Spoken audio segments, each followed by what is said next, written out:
Kadang-kadang bingung ya, kenapa sih yang di dunia itu terlalu diistimewakan gitu? Mengistimewakan yang hilang itu nggak ada kerjaan. Mengagungkan yang hancur, yang sifatnya fana, rasanya biasa.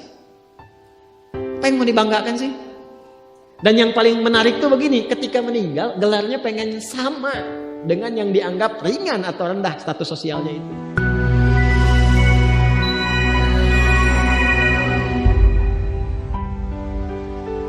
Jadi beliau ini Abbas sesibuk-sibuknya itu masih berpikir investasi. Saya boleh sibuk nggak dapat semua hadis Nabi, tapi anak saya mesti mendapatkan yang luput dari saya.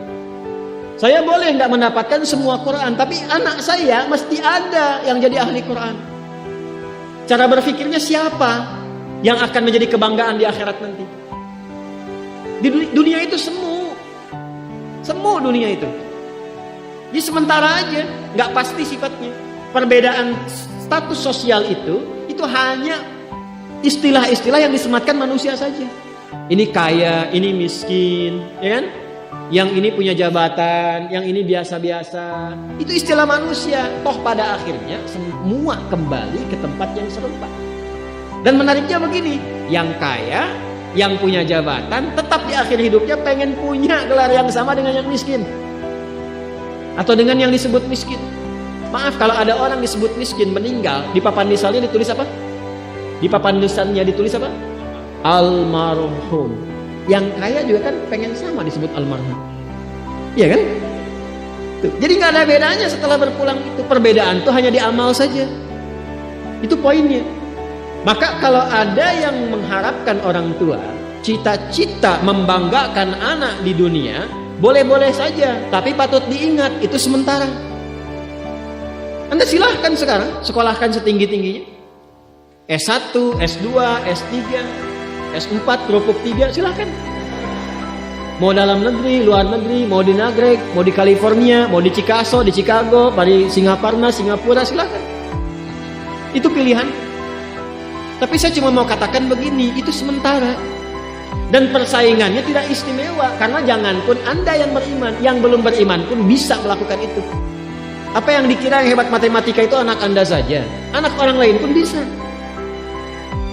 Halo? Apa Anda kira yang jago fisika itu anak Anda saja yang beriman? Yang belum beriman pun bisa. Ya. Jadi perlombaannya itu rata semua. Dan gak ada yang istimewa. Kadang-kadang bingung ya. Kenapa sih yang di dunia itu terlalu diistimewakan gitu? Mengistimewakan yang hilang itu gak ada kerjaan. Mengagungkan yang hancur, yang sifatnya fana, rasanya biasa. Apa yang mau dibanggakan sih? Dan yang paling menarik tuh begini, ketika meninggal gelarnya pengen sama dengan yang dianggap ringan atau rendah status sosialnya itu. Tadi kalau orang miskin meninggal gelarnya apa? Ternyata yang kaya pun pengen sama almarhum. Kalau rakyat yang meninggal di papan nisannya ditulis apa? Almarhum. Ternyata pejabat juga pengen begitu, sama juga. Saya belum pernah dengar nanti kalau saya meninggal tulis gelarnya almaun ya. Gak ada. Tetap almarhum juga. Jelas ya?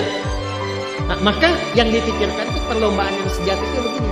Perlombaan yang sejati itu adalah perlombaan untuk kehidupan yang abadi, yang gak fana lagi. Jadi kalau pada saat itu unggul selamanya karena gak ada kematian lagi setelah itu.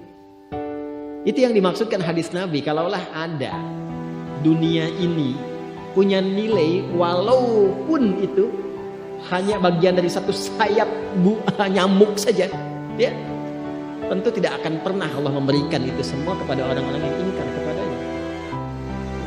Karena kalau diberikan nggak adil di situ. Karena itu sifatnya fana, ujian saja, pada akhirnya kembali. Nah, Abbas itu mampu membaca itu. Ini kehidupan sejak di zaman jahiliyah, loh. Awas ya. Jadi risalah Islam itu membimbing pengikutnya, umatnya untuk berpikir lebih cerdas, ini visioner. Makanya jadi muslim itu mesti cerdas. Beriman itu membuat Anda lebih pintar. Saya tanya begini ya, maaf ya. Saya lagi mohon maafkan saya kalau perumpamaan ini kurang menyenangkan. Kalau ada yang abadi dengan yang sementara, Anda pilih yang mana? Masa? sholat itu untuk yang abadi atau yang sementara? Abadi. Baik. Mobil itu untuk yang abadi atau yang sementara? Pilih yang abadi atau sementara?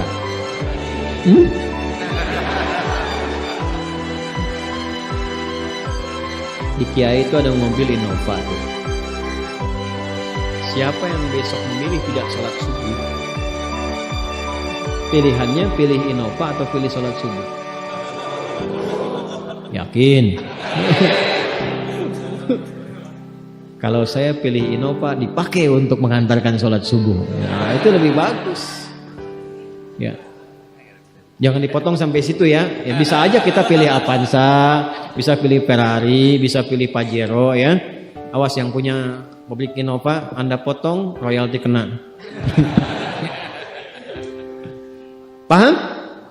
Abbas itu begitu. Anak saya mesti dipanggil di akhirat. Dan semua penduduk langit dan bumi menyimak itu semua. Diviralkannya di akhirat. Viral dunia itu sementara. Internetnya diputus gak viral lagi. Kadang-kadang yang viral kemarin kan sekarang gak ada lagi, ya kan? Yang viral tahun lalu sekarang sudah gak ada, ya kan?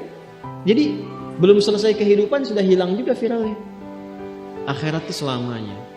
Dan biasanya begini, kalau orang-orang yang diviralkan oleh Allah atas kehendak Allah itu abadi melintasi setiap masa. Jadi ada yang viral karena berita, ada yang viral karena doa dan kehendak Allah Subhanahu wa taala. Itu yang diviralkan langsung atas kehendak Allah itu melampaui zamannya. Makanya kisah ini pun bertahan sampai sekarang. Nah, Abbas itu berpikir, saya boleh sekarang jadi pebisnis pedagang, tapi anak saya mesti menguasai apapun yang pernah diajarkan oleh Nabi. Maka anak kecil ini sejak dini mengikuti Nabi. Sejak dini lekat dengan Nabi. Maka ketika Nabi tidur pun itu ikut berkunjung karena keluarganya. Nah, inilah yang didapatkan oleh kita hadis tentang bangun tidur. Jadi hadis tentang bangun tidur itu diriwayatkan oleh anak kecil yang umurnya belum genap balik. Main-main ke rumah Rasulullah, ke rumah bibinya Sayyidah Maimunah, ingin tahu bagaimana cara bangun malamnya Nabi. Itu diikutin sampai dilihat gimana bangunnya. Duduk dulu, kata beliau, duduk dulu. Kemudian mengusap dengan bagian tangan yang diduga bersih untuk menghilangkan bekas ngantuknya. Setelah itu membaca khawatimah surah Ali Imran. Kemudian thumma dhahaba ila syanin mu'allaqah, ke tempat tertutup, fatawadda, itu kan? Nah, itu ada semua rangkaiannya. Itu ditemukan nanti di hadis riwayat Abu Daud, di Sunan Abu Daud. Nomor hadis 1367. Itu hadis tentang bangun tidur. Ya, cara bangun tidur sampai sholat malam. Masih ingat teman-teman kalau kita bermakmum begini dan ada imam satu dan sudah pasti satu imam. Okay? Makmum berapa? Satu boleh? Boleh. Dua boleh? Tiga boleh? Empat boleh? Jadi imam berapa? Makmum? Empat. Laki-laki imam makmum? Imam, baik, bagus ya. Nah, dan imam kan laki-laki. Kalau perempuan imam untuk perempuan kan? Laki-laki untuk perempuan dan untuk laki-laki. Fokus ini. Kalau satu begini, satu laki-laki, kemudian di belakang laki-laki. Ini kan posisinya boleh sejajar kan? Ya kan? Yang imam ini, makmum ini kan? Tadinya di belakang, tarik begini sejajar. Ini yang meriwayatkan anak kecil yang belum balik itu.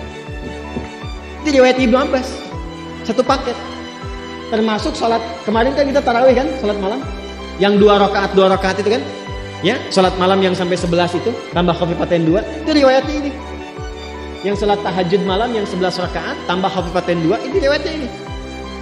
Tutup dengan witir 1 rakaat. Itu anak kecil yang meriwayatkan. Dan tahukah Anda, sepeninggal Nabi SAW, Abbas bapaknya ini hafal 200 hadis, anaknya Abdullah hafal 2000 hadis. Begitu caranya. Anda di sini ada yang diplomat, yang di kantor, yang taruhlah berdagang misalnya, ibu rumah tangga, ya, dan sebagainya. Boleh, nggak apa-apa. Saat ini kita mungkin belum maksimal, tapi jangan biarkan ada satu di antara anak keluarga kita yang tidak jadi kebanggaan di akhirat. Tolong ya, tolong pulang dari sini dilihat. Anak Allah titipkan kepada saya berapa anak. Tolong siapkan jadi kebanggaan akhirat.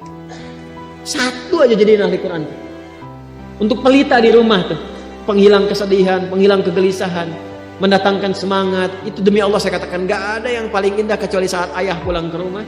Tiba kemudian dia melihat anaknya yang kecil sedang murajaah. Amma yatasaalun. Bahkan surat yang bapaknya sendiri belum hafal. Jangankan pulang ke rumah, Anda sedang mau rapat, dikirimi video anak Anda 3 tahun membaca surah Al-Ikhlas. Itu hati tenang. Itulah Quran. Itulah Quran. Maka belajar dari Ibnu Abbas ini, apa yang terjadi ketika orang tua mampu memfasilitasi anaknya demikian, sekalipun orang tuanya tidak mencapai apa yang diraih oleh anak, tapi orang tua mewarisi setiap pahala yang dihasilkan dari anak itu. Karena itulah setiap hadis yang diriwayatkan oleh Abdullah kecil ini, Ibnu Abbas, maka semua doa tersambung bukan hanya untuk beliau tapi juga untuk keluarganya, untuk orang tuanya. Karena itu kalimatnya bukan radhiyallahu ta'ala anhu tapi anhuma, untuk Abdullah dan bapak.